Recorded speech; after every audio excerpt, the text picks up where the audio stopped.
Déjà, c'est très important pour moi de voir qu'il y a des gens qui s'intéressent dans un tout petit pays qui est le Panama. Un tout petit pays, mais je pense que c'est pour sa taille que je le porte à mon corps. Et je vais essayer de vous transmettre un peu les Panama aujourd'hui. Donde tribus ancestrales preservan su riqueza cultural y la belleza de cada tradición se compara solo con la belleza de la tierra que le dio vida. Panamá. Vous avez déjà entendu le mot Istme du Panama. Et donc les Istmes, c'est plutôt une espèce de petit terre qui connecte deux grandes masses, dans ce cas du Panama, des continents. Et donc l'origine du Panama, c'était pour un accident géographique, parce que c'était plutôt l'action des volcans qui a produit les territoires. Et donc l'apparition de cet Istme a aussi produit les changements au niveau mondial, parce que déjà ça a empêché la connexion entre l'océan Atlantique et l'océan Pacifique, et donc ça a produit en même temps différentes espèces dans la vie marine. Et aussi ça a permis la transférence, les déplacements des animaux du côté nord au côté sud. Et notamment parce que l'apparition de l'Istme du Panama a effroidi les parties du pôle et polaire plutôt. Et donc ça a produit l'apparition des grandes masses des glaciers. Et justement, il y a 3 millions d'années, c'est l'apparition de l'Istme du Panama. Et il y a 2 millions d'années, ça a apparu aussi les grandes masses de terre qui est actuellement en train de se perdre à cause des changements climatiques. Et donc, après la formation de l'Istme du Panama, grâce à sa position géographique, se base ce qui est actuellement l'identité du Panama. L'époque coloniale, vous connaissez un peu l'histoire de la colonisation de l'Amérique, et vous savez que déjà ils sont plutôt arrivés à les îles qui sont dans la mer Caraïbe, et justement après ils sont arrivés au Panama. Et le Panama, c'est la première ville dans les territoires du continent, parce qu'avant il y avait République dominicaine, Cuba qui sont arrivés, et donc le Panama c'était la première ville en Amérique, le continent sur lequel ils ont implanté la colonie espagnole. Et donc après, ils se sont déplacés vers le Pérou et vers le Mexique. On a eu l'indépendance de Panama et de l'Espagne en 1821. Et donc après l'indépendance de Panama et l'Espagne, on s'est rattaché à la Colombie. Donc on a fait partie de la Colombie jusqu'à les années 1903. Et à partir de ce moment, et grâce à la construction du canal, ça a produit la création de la République du Panama. Parce que c'est au niveau de l'intérêt politique et social et financier aussi, les Panaméens s'est rattaché plutôt avec les États-Unis pour construire le canal, et jusqu'à l'année 1914, Panama était une république. Par contre, nous n'avons pas l'accès dans la zone du canal. Il s'est produit quelque chose qui s'appelle Silver and Gold. Les Silver and Gold représentent plutôt une espèce de ségrégation raciale, parce que les Silver c'était plutôt les gens du Panama. Et donc il y avait une différence au niveau de l'éducation, au niveau de la santé, au niveau financier, parce qu'ils payaient moins aux gens du Panama que les Américains ou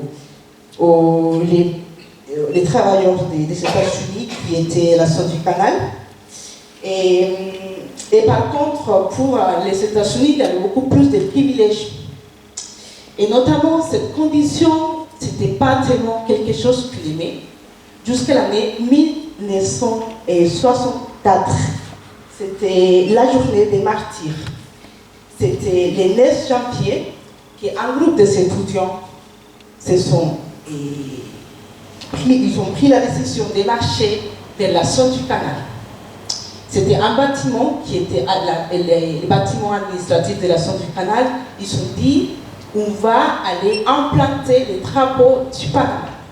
Aujourd'hui, notamment après la signature du traité de Ricos-Garte, qu'il a retourné les canaux du Panama au Panama. En 1999, il a eu la rétrospection du canal au Panama. Et en 2003, nous avons eu 100 ans de république. Donc actuellement, on a 120 ans. On est une très jeune république. Et après, notamment, c'est une république qui vient de naître, comme on dit, João Blades, c'est un chanteur du Panama, qui dit la patrie, c'est cette sœur qui vient de naître. C'est évidemment Panama. Et je parlais beaucoup plus de les martyrs du 9 janvier de 1964. Et il a une chanson qui s'appelle Patria, Patrie de Rubén Blades, et qui dit dans un petit morceau de la chanson, ce sont les martyrs qui crient drapeau, drapeau, drapeau, et ne mobilisent pas les leçons de dictature et d'enfermement. Et donc, pourquoi drapeau, drapeau, drapeau? Parce que dans la zone du canal, les Panaméens, nous n'avons pas la possibilité d'implanter les drapeaux du Panama. Uniquement les drapeaux des États-Unis, il y avait le droit d'être dans cette zone-là. Et donc, ce groupe de très jeunes étudiants qui étaient dans les lycées, un lycée, donc les gens entre 14 et 18 ans, ils se sont dit, on ne veut pas continuer à être dans cette situation. Et donc, ils ont marché jusqu'à la zone les bâtiments de l'administration du camp, à Scania-Rosemena.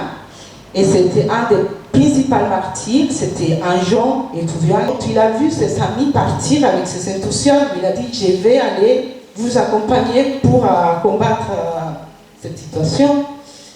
Son ami qui portait le drapeau de Panama pour l'implanter, il était blessé. C'est lui qui a pris le drapeau. Et donc il a essayé de dépasser les murs. Et donc il a reçu aussi une balle qui l'a produit la mort. Et c'est quelqu'un que nous avons, qu'on apprécie vraiment parce que c'est un symbole de lutte contre les pouvoirs étrangers dans notre pays. Maintenant, c'est le moment de parler de la culture et des folklore du Panama. Et aujourd'hui, vous regardez que je porte un vêtement folklore traditionnel de mon pays. Ça représente plutôt l'afro-panamé, de la région afro-panamé. Et les vêtements représentent plutôt la région blanc-métisse du Panama. Et les colliers représentent la région native de mon pays. J'ai essayé de repérer la région. Et donc la population native de mon pays se localise de ces 3 points, 4 plutôt points, qui sont colorés et on l'appelle plutôt comarca. C'est plutôt une espèce de tribu native de mon pays. Et après, je vais vous en parler de ça. La population afro-panamaise sont colorées en vert. Là, derrière, c'est beaucoup plus vert parce qu'il a beaucoup plus de forêts et de nature. Après, je vais vous montrer. Et la dernière partie, c'est la population blanc-métisse, et voilà, qui est la partie beaucoup plus centrale du Panama, et qui a une richesse aussi traditionnelle, parce que déjà, c'est l'origine de la musique du Panama qu'on appelle tamborito. Et donc, on commence avec Colón. Colón, c'est une des populations afro-panaméennes. Et je vous ai mis, parce que moi j'aime bien la salsa et la musique. Et donc, il a un chanteur qui s'appelle Ismael Rivera, on l'appelle Maelo Rivera. Et c'est quelqu'un qui vient de Puerto Rico, mais qui qui était portoricaine, mais qui lui, une fois qu'il est arrivé à Portobello, qui est la capitale des colons, il a aimé les visages des gens et la façon de vivre sa joie, évidemment.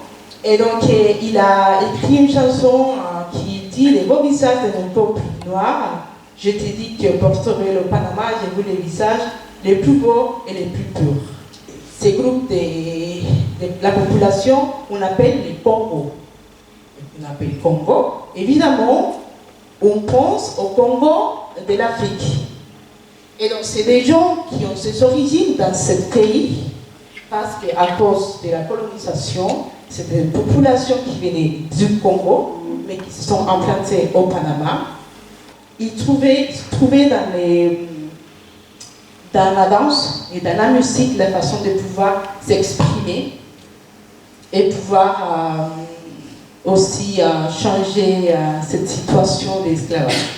Darién es un territorio de diversidad étnica que alberga comunidades negras conviviendo con pueblos indígenas y blancos mestizos. Huyendo de la esclavitud que los trajo desde África, los negros darienitas encontraron cobijo en esta selva hace ya más de 5 siglos. Entre las comunidades descendientes de aquellos primeros asentamientos encontramos a Yavisa, comunidad que lucha por salvaguardar su herencia musical. El baile afrodarienita es un baile meramente sensual. En estos nuestros bailes, la que realmente la protagonista, la dueña del baile es la mujer que al momento que el marido viene de cacería, al saber ella que su marido ha triunfado en estos menesteres cotidianos, ella invita a sus tamboreros, invita a sus comadres, invita a sus vecinas y monta su tambor. Están tocando a usted el corazón y usted por muy aburrido, por muy triste que esté, se emociona y bueno, pues para adelante, compa.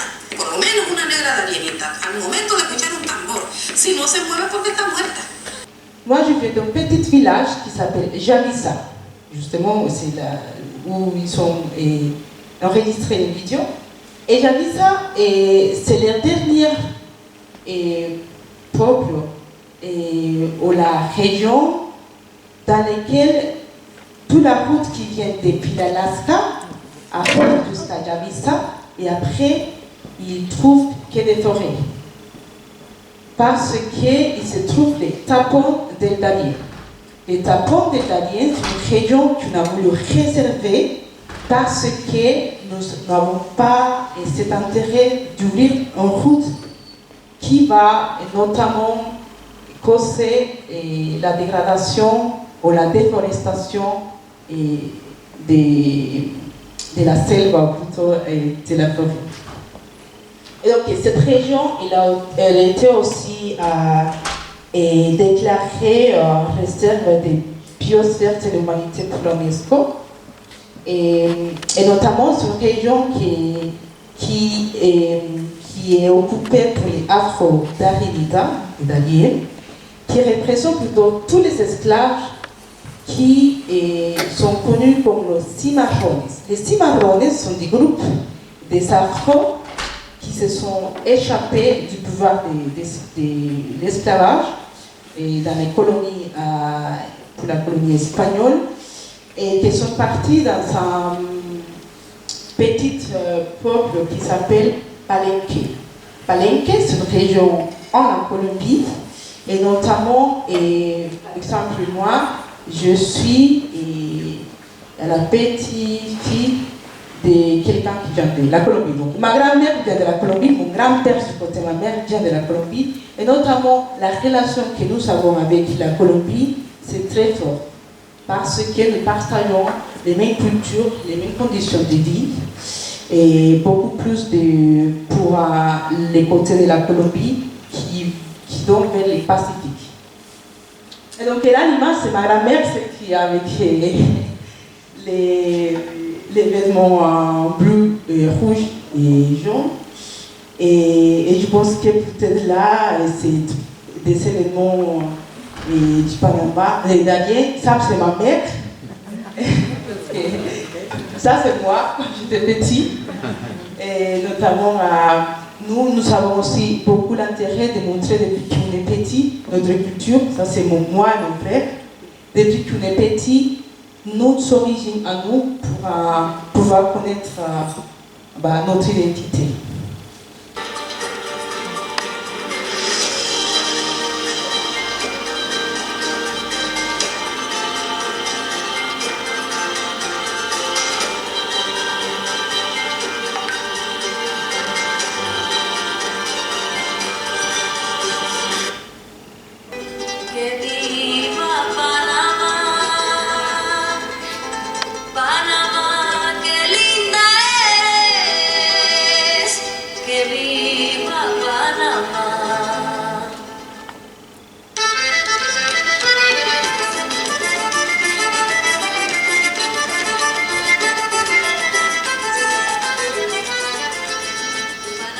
Maintenant, je vais vous en parler de los interioranos ou los cholos interioranos. Et les cholos de Panama, c'est justement cette région qui est plutôt les blancs métis. Et donc, les blancs métis,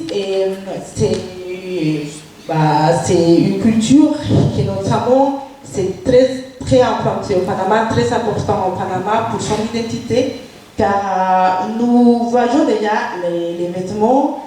Et c'est les vêtements traditionnels et officiels du Panama. Et donc, c'est des vêtements qui, notamment, sont faits à la main. Et parfois, vous voyez qu'il y a des décorations dans la tête, on appelle tembleques. Les tembleques. Et parfois, la décoration est faite en or pur. Et donc, la même façon, les colliers. Et vous regardez que les garçons portent de la même façon, les que vous voyez à côté, portent un chapeau, et on appelle sombrero, el sombrero pintado. Donc, sombrero pintado, et c'est c'est les officiels du Panama, c'est les drapeaux, les chapeaux principaux. Et il y a un autre qui est à côté, il est différent parce qu'il n'a même pas les lignes noires. C'est des chapeaux qu'ils utilisent quand ils sont dans les failles ou dans les travaux de la journée quotidienne. Et donc, il a différents chapeaux. Déjà, les vêtements qui sont folkloriques, ils sont 6. Ça dépend de la région et de l'utilisation du vêtement. Et de autre façon, on appelle aussi, on utilise aussi une espèce de chaussures, ou des sandales plutôt, qu'on appelle cutarras. La cutarras, c'est plutôt quelque chose qu'on utilise qui utilise les hommes. Et la femme utilise une petite chaussure plus belle, plus colorée aussi. Donc à côté gauche, vous voyez que c'est une journée de faille pour la construction de maisons en tiers. Et c'est des activités qu'ils font. C'est une culture qui est très riche parce qu'ils font la fête tout le temps, mais une fête traditionnelle. Chaque mois, ils ont un événement qui est très participatif. Et en plus aussi, en janvier, les deux dernières semaines de janvier, ils font quelque chose qu'on appelle las 1000 polleras. Les 1000 polleras. Polleras, pardon, c'est aussi les vêtements principaux du Panama. C'est c'est des vêtements traditionnels. Et donc là, on participe multitude de polleras, multitude de personnes, et c'est justement les images que vous voyez du côté droit. Ils font aussi quelque chose qui s'appelle los toldos. Los toldos, c'est une espèce de fête dans laquelle il y a quelqu'un qui chante typico. Et typico, c'est une chanson traditionnelle de cette région aussi. Mais dans cette région aussi, on trouve pas mal de diversité au niveau des plages, de biodiversité aussi, mais c'est une biodiversité qui est différente à celle qu'on a vue tout à l'heure de derrière. Donc c'est la prochaine vidéo.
région qui préserve, non, pas seulement ce qui est la culture, sinon aussi sa biodiversité.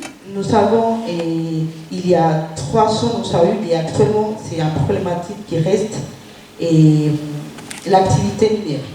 C'est une activité minière qui était amenée par une entreprise du Canada qui faisait l'exploitation des cuivres. Comment on dit pauvre, pardon, c'est une cuivre. Merci. Et les cuivres. Et à cause de ça, il y a eu la production minière qui a aussi dégradé pas mal de régions de notre écosystème. Et donc, cette groupe des natifs, ils ont dit, on va préserver notre écosystème parce que les Panama s'appartiennent aux Panamènes et beaucoup plus aux natifs, parce que c'est des gens qui habitaient beaucoup plus avant que même nous, les Afro-Panamènes. Et donc, ils ont fait des activités, plutôt des marches dans tous les pays. Et finalement, ils sont arrivés à arrêter l'activité minière de cette entreprise du Canada. Et donc, voilà, je pense que c'est une des situations qui actuellement c'est très problématique dans notre pays. C'est pouvoir préserver l'écosystème tel qu'il est, et pour la génération à venir. Et donc ces groupes des natifs, ils sont très engagés à préserver notre nature, l'environnement. Et donc en même temps, voilà, c'est ça qui est aussi un peu triste, qui en même temps c'est une communauté qui est dans une situation d'extrême pauvreté, mais qui en même temps ils ne sont pas non plus intéressés de vouloir quitter son territoire. Quelques sont forcés à le faire à cause des situations, parce qu'ils ont besoin de trouver un moyen de gagner sa vie, donc forcément ils se déplacent vers les villes. Mais ça reste aussi des gens qui ont compliqué de s'en sortir au niveau de sa vie, des moyens de pouvoir vivre et tout. Voilà. Maintenant, j'arrive à vous en parler de ce qui est le côté traditionnel du Panama. Il y a 12 événements religieux au Panama, un qui s'appelle Cristo Negro de Portobelo et l'autre qui s'appelle Santa Librada. Le Cristo Negro de Portobelo, les gens disent qu'il n'a pas voulu sortir de Portobelo parce qu'il a essayé 3 fois de partir, parce que c'était un Cristo qui venait de l'Espagne, qui arrivait au Portobelo et qui notamment son destin c'était à la Colombie. Et donc les 3 fois qu'ils ont essayé de sortir l'image de Cristo Negro en bateau, la mer ne donnait pas cette bonne condition pour le faire. Et donc notamment ils ont pris la décision de faire rester les saints à Portobelo. Et donc c'est une fête traditionnelle que vous voyez dans les images, et il y a une grande quantité du Panamais qui le font. C'est des gens qui font parfois des sacrifices, sont des gens qui marchent avec son genou, qui font des sacrifices pour montrer aux saints qu'ils vont vouloir changer. C'est des conditions un peu, c'est le côté un peu religieux, la vision de voir les choses, mais ça reste aussi une fête traditionnelle du Panama. Et l'autre, c'est Santa Librada. Santa Librada, c'est une fête qui est beaucoup plus portée pour la région blanc-métis, de ce que je vous ai parlé tout à l'heure, tout ce qui est los cholos y teloranos. Et donc, c'est une sainte aussi qui est pas mal et qui reçoit pas mal des gens. C'est plutôt entre le 19 et le 21 juillet. Et donc voilà, ça s'est fait plutôt à la région de Los Santos. Et c'est en Provence aussi, au Panama.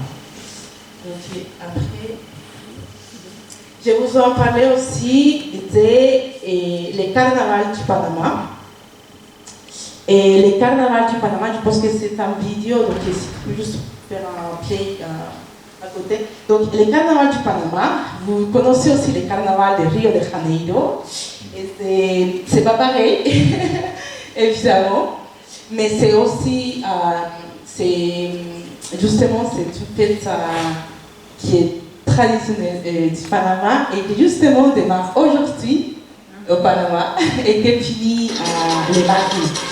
Et donc, voilà, c'est des gens qui, dans la journée, c'est plutôt consacré à la murga. La murga, je pense que vous avez peut-être déjà entendu les mots murga pour la chanson de Héctor Lavoe. Vamos a bailar la murga de Panama. Donc c'est ça la murga de Panama. C'est ça l'origine. Et donc c'est un mélange entre les rythmes musicaux de la région des Blancs métis, que c'est les tamboritos. Et aussi, voilà, c'est un peu. Et en gros, le carnaval, c'est comme. Le composé de deux reines. Deux reines, donc dans une même ville, il y a deux reines. Donc il y a toujours un aspect de guerre entre les deux. Et donc à chaque fois qu'ils se trouvent face to face, bah, il y a une espèce une espèce de guerre entre les deux, et donc ils essayent de parler ou de chanter des chansons, et voilà, des chansons entre les deux, d'activer aussi des feux d'artifice, et donc celle qui gagne, c'est celle qui a fait les meilleures chansons, celle qui a montré les plus beaux artifices, et celle qui a eu la meilleure murga de Panama. La journée, ce qui se passe normalement dans les carnavals, c'est qu'ils dispersent l'eau dans les gens et tout. Donc les gens voient, les gens dansent, et les gens voient passer aussi les reines les matins pendant la journée. Et le soir, c'est plutôt uniquement consacré au défilé des reines, qui a aussi pas mal de princesses à côté, et avec les plus beaux décorations et tout. Donc voilà, c'est ça qui se passe. Ça ne se passe pas dans une seule ville de Panama, ça se passe dans toutes les provinces du Panama, et qui reçoit et qui consacre une seule ville pour fêter ce type de carnaval, que déjà c'est très court, ça coûte très cher. Mais c'est déjà une tradition qu'une famille que sa fille est petite, il sait que c'est elle qui va être reine 20 ans après. C'est à peu près ce qui passe. Et Panama est aussi connu pour ce café, la production des cafés geisha. C'est un café qui coûte à peu près entre 2020 et 2022.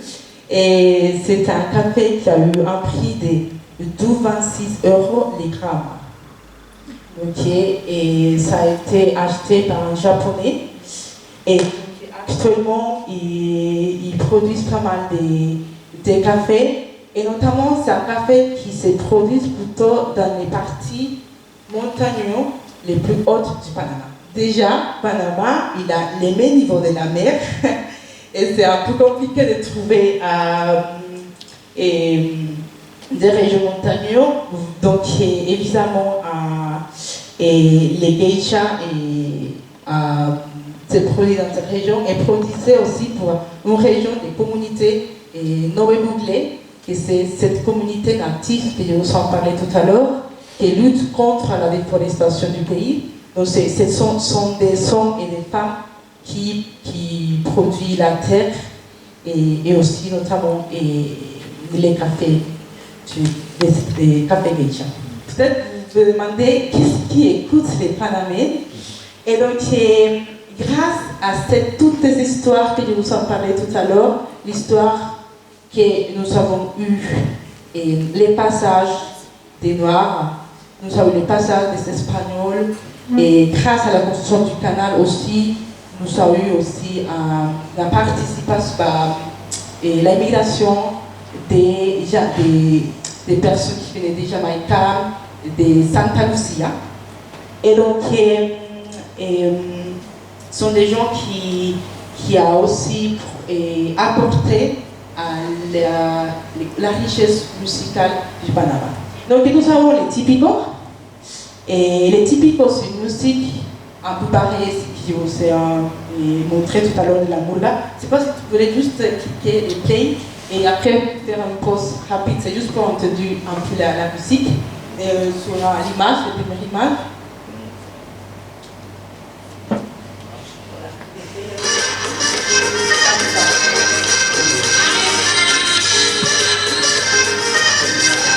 Je l'appelle les typicos. Et c'est ça qui nous prend dans les toldos et d'autres carnavals. C'est bon. Et ça se touche avec l'accordion, les instruments et la tambora. C'est le fameux. Après la salsa.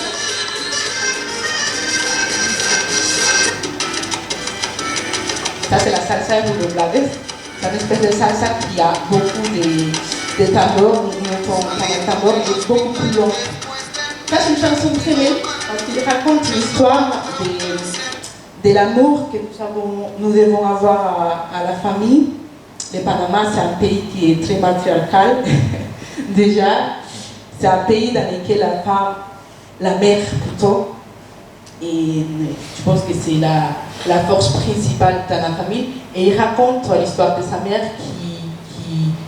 qui a une maladie, mais qui est mise dans cette situation et ils sont tous ensemble pour s'en sortir comme une famille. Voilà.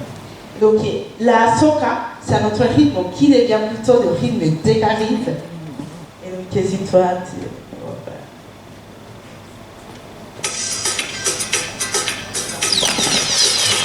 C'est vraiment quelque chose qui vient du Caraïbe, c'est un mélange entre Jamaïca, c'est un mélange aussi du bien, vraiment la soca, c'est un peu de dancehall aussi, mais voilà, il a pas mal de rythmes, je veux dire. Ça aussi, ça me donne beaucoup dans les carnavals. Et c'est la peau.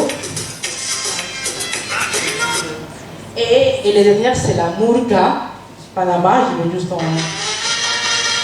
Et donc c'est là, notamment, la sol, c'est pas un couple, ça c'est différent la même chose, ça vous donne un couple. Et la soca, parce que la soca, on a fait une espèce de rituel. On a fait tous ensemble les mêmes mouvements, on ne fait pas des mouvements séparés, on fait les mêmes mouvements.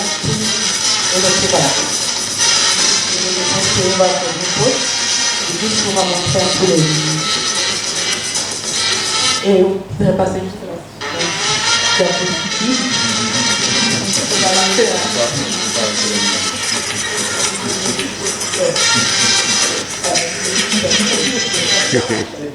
voilà.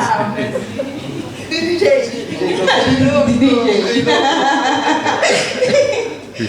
Donc, je ne vais pas non plus parler de Panama sans parler de Ruben Blades.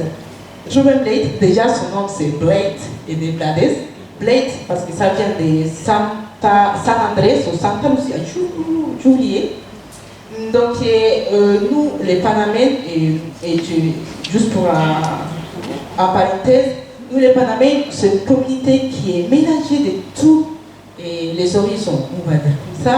Déjà les Espagnols, déjà nous avons les natifs, et chinois et aussi afro.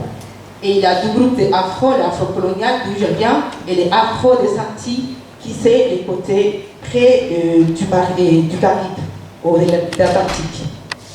Et donc dans ma famille par exemple, ma mère vient de l'afro-colonial Et donc, il a, c'est les cimarrones, c'est tout, c'est qui sont échappés des pouvoirs des Espagnols. Et du côté de mon père, lui, sa mère, elle était native.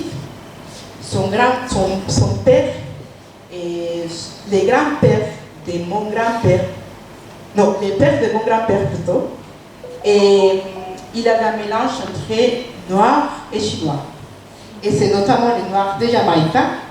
Et donc, notre nom de famille là-bas c'était White, parce que je venais de Jamaïque. Et notamment à les côtés chinois, j'ai une tante qui a les aspects très marqués du chinois. Donc ça c'est évidemment une origine qui se porte dans l'histoire que je vous en parlais tout au début du canal du Panama, parce que, mais dans les ferrocarriles du Panama, parce que ça date avant du canal, il a eu un grand mouvement des personnes qui venaient de tous les horizons pour la construction du ferrocarril et du canal. Et donc, sur Blade, ça vient d'un nom famille qui est notamment des îles des Antilles qui parlent l'anglais. Donc, Reuben Blade, je pense que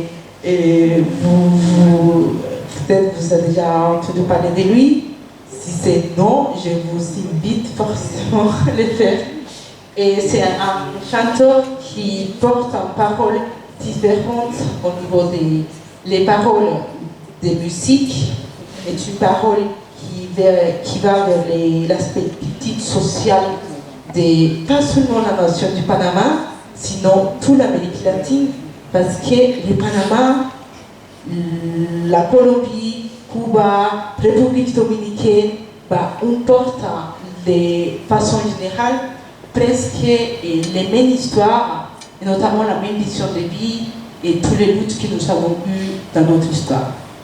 Et donc, lui, il fait un appel vers cet regard des situations un peu difficiles et de la population, les pauvres notamment. Et donc, voilà, à la fin, je vous allez montrer une chanson de lui. Et voilà. Donc, les prochains, je vous parle aussi de Omar Alfano. Omar Alfano, c'est un autre. Plutôt, il était un compositeur. Il est beaucoup plus connu pour ça. Pas mal des chanteurs de la salsa, mais Hector Lavoe. Hector Lavoe, je parle beaucoup de Hector Lavoe. Et c'est quelqu'un qui était très important au niveau de la salsa dans les années 1970, 1980. Voilà. Et lui a écrit pas mal de chansons à lui. Et donc voilà, je vous parle des artistes parce que voilà, c'est un espèce de symbole de notre pays. Je pense que vous avez déjà entendu parler de la chanson Despacito, évidemment. Et donc Despacito a été écrit par Luis Fonsi, Daddy Yankee et une Panaméenne qui s'appelle Erika Ender. Je ne l'ai pas montré, oublié. Donc voilà, ça a été écrit pour elle. Et donc notamment, une fois qu'on a vu les succès de Despacito, on était très contents de savoir que les compositeurs et les chanteurs de la musique du Panama est connu à niveau mondial. Même si, parfois on n'entend pas parler du Panama. Et l'origine du reggaeton. Notamment, vous entendez parler du reggaeton. Le reggaeton, une chanson qui maintenant elle est beaucoup plus portée pour des chanteurs comme Bad Bunny, Rosalia, etc. Daddy Yankee. Mais le reggaeton, qu'est-ce qu'il y a de relations entre les canals et le reggaeton? Et voilà. Et justement, c'est lié avec la construction du canal, ce que je vous ai parlé tout à l'heure, et de la population du Jamaïque. Et donc, Jamaïque, vous savez aussi, forcément, qui est là-bas, on trouve les reggae en anglais. Mais une fois qu'une grande communauté des Jamaïcains ils sont venus au Panama, il y a eu un groupe de Panaméens, et forcément, les principales, c'est Renato. C'est quelqu'un qui chante une chanson qui dit Soy tu papi el más sensual, ay el más sensual. Et ça, c'est une chanson qui a démarré, qui a eu l'origine de ce qui est maintenant les reggae espagnols et qui après a devenu les reggaetons que vous connaissez actuellement. Et donc les générales aussi. Et donc au début, les années de 1970, 1990, et il a eu un grand développement des reggaetons, mais un reggaeton qui on n'écoutait pas forcément dans les discothèques et tout, mais on écoutait ça dans cette petite bus. Cette bus, on appelle los Diablos Rojos du Panama. Los Diablos Rojos, c'est une espèce de bus qui était en origine les bus qui transportaient les étudiants, les enfants et des Américains qui habitaient au Panama, dans la zone du canal, l'aspect de la zone du canal, la construction du canal, ou plutôt beaucoup plus après. Et donc, les Panamais, une fois qu'ils sont partis du Panama, ils ont pris les bus pour transporter la population dans les villes, mais ils sont rapportés un peu dans un style artistique, donc ils sont colorés chaque bus et tout. Et donc, quand dans ce moment, les chanteurs du reggae du Panama voulaient faire connaître les nouvelles musiques, ils ont donné à chaque conducteur des Diablos Rojos et la musique. Et donc ils montraient, on écoutait tous les jours la musique et grâce à ce transport. Et donc c'est grâce à ça qu'il a devenu plus célèbre de plus en plus. Et donc après ça popularisait plutôt aux États-Unis grâce à Général, quelqu'un qui vous connaissiez. Et donc justement c'est un mélange entre les dancehall et les reggae de Jamaïque. Et donc ça aussi a été un peu plus connu au Puerto Rico. Et donc ils ont fait un mélange entre les reggae espagnols du Panama et les hip-hop des États-Unis. Et c'est ça qu'on connaît actuellement comme les reggaetons. Chaque pays a des expressions, des mots un peu particuliers. Et donc je vous conseille que si vous rencontrez un Panamène, il faut que vous le disiez que sopa. Que sopa. Que sopa, c'est une question pour dire ça. Je vous dirai, ça va? Que sopa. Et d'abord, mon frère, tous les jours, quand il m'écrit, il me dit que sopa. Donc, sopa, c'est pour dire hola. C'est le hola en espagnol. Et donc, il y a différents aussi mots. Par exemple, buco. Buco, c'est un mot qui vient de buco. Buco, voilà. Ça vient de ça et ça représente mucho, beaucoup. Et chen c'est pour dire l'argent. Donc vous pouvez aussi trouver dans les QR codes les listes des mots, des expressions que vous pourriez dire en panamais si vous les rencontrez un jour. Parce que ça, c'est un peu compliqué. C'est quoi le sport national? Voilà, le sport national, voilà. Il y a deux façons de dire ça. D'abord, la passion, c'est le football, évidemment. On était classifié en 2018 pour la première fois dans nos vies. Et au mondial de la Russie en 2018, on a perdu les dernières masses 6-1. On était très contents parce qu'on était au mondial. Et donc, les deuxièmes, c'est les baseball. Les baseball, c'est un sport qui est très... voilà, on a pas mal de sportifs du baseball. Et d'abord, Mariano Rivera, je ne sais pas si vous connaissez Mariano Rivera, c'était un baseballiste qui on appelait lançador, je ne sais pas comment on dit. Lanceur, merci. Le lanceur des Yankees de New York. Donc il a eu un prix très connu il y a quelques années, j'ai oublié exactement la date. Mais oui, donc c'est plutôt l'autre c'est les box, mais ça c'est plutôt les années avant, c'était plutôt les années de mes parents. Et donc il a connu à trouver. Roberto El Cholo, on l'appelle comme ça, il a gagné pas mal des compétitions. Voilà. Et combien d'habitants? Voilà. Vous imaginez combien à peu près? Donc voilà, c'est un peu. Et Panama, il a une superficie de 4000. Près. On a changé ses valeurs, il est pas loin, il y a quelques années. Il a eu une grande augmentation démographique et de la nation à cause de pas mal d'immigration et tout. Et donc voilà, c'est 4 millions. Mais ça a changé il y a combien? 12 ans à peu près. Alors on fait 3. Et droite, démocratie, mais qui est beaucoup plus portée pour un gouvernement de droite. On a eu une histoire, un dictateur qui s'appelait Noriega. Et l'histoire, c'est un peu triste au niveau politique et notamment social, parce qu'à cause de sa dictature, on a eu l'invasion du Panama et par la part des États-Unis. Il a vécu pas mal de morts, mais qui voilà, évidemment a permis de changer le niveau politique du Panama. Donc on a eu la démocratie justement après la dictature, la fin de la dictature, jusqu'à l'actualité.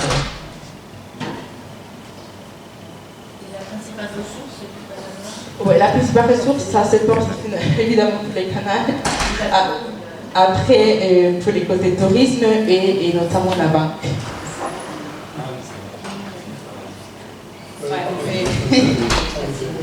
Pardon? Oui, justement, oui. C'est un sujet un peu à regarder parce que, voilà, c'est vrai que ça a existé, mais ça a changé pas mal depuis quelques années. Mais malheureusement, c'est un peu compliqué du pays de se sortir de la liste des gris, comme on appelle. Mais voilà, c'est un peu compliqué. Mais évidemment, la population, nous les Panaméens, on est évidemment un peu loin de cette sphère. Parce que Maroc, un tout petit pays, vous êtes quand même beaucoup, vous avez plus de bateaux, parce qu'ils sont tous ici. Ah bah oui, évidemment, oui. Bah oui, notamment, je ne me trompe pas, je pense que entre 64 et 73% c'est des bateaux qui viennent des États-Unis. Les restes, je pense que c'est 4% des Pérou, un peu plus des Mexique, qui est entre les, je me rappelle plus si c'était entre les 15 et les 28%, c'est de la Chine. Et voilà. Vous, en premier ici. Et sur la carte qu'on a vue, est-ce qu'on peut voir le canal des Panama sur la carte Ce point-là, mais c'est près de la L des colons. La L là. La L. Le point jusqu'à la A, à peu près de Panama. C'est par là. Vous imaginez combien de temps ça peut prendre pour traverser cette partie ça veut dire de passer de l'océan Pacifique à l'océan Atlantique, combien de temps?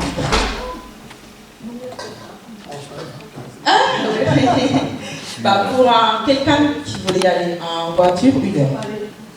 Donc dans une heure, vous voulez faire des sorts au côté Pacifique, et 1 heure après, si tu voulais juste faire les corals et les palmiers et tout, voilà, on part à le côté Atlantique.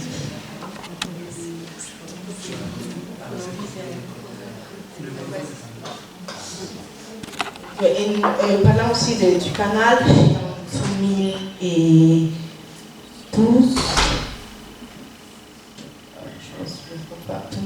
2016 plutôt, il a eu la création du canal du Panama. C'était quelque chose qui a été voté pour la nation panaméenne justement après d'y avoir la rétrocession du canal du Panama pour les Panaméens et pour les premières présidentes de cette période.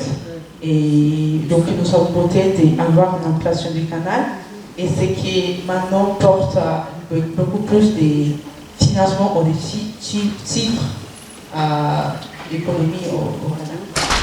justement l'implantation du canal. Et donc, à cause de l'implantation du canal, nous avons eu 12 constructions de ponts. Parce que notamment, il faut traverser d'un côté à l'autre.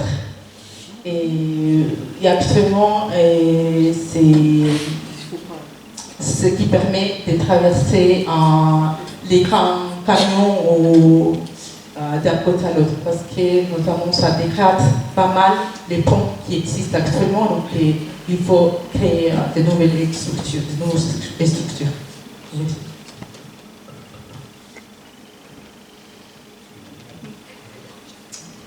Qu'est-ce qu'on mange? C'est tu vas manger après. Je pense qu'on peut dire un grand merci à Yvonne. Un super mondial. Merci Yvonne. Et puis maintenant, on va vous inviter avec Yvonne et Ronnie en cuisine à une petite dégustation. Voulez-vous vous approcher de table? Et les prochains? Les prochains, c'est quoi? Le prochain mondial, ce sera sur le Mexique, courant mai. Voilà. Merci beaucoup. Bravo.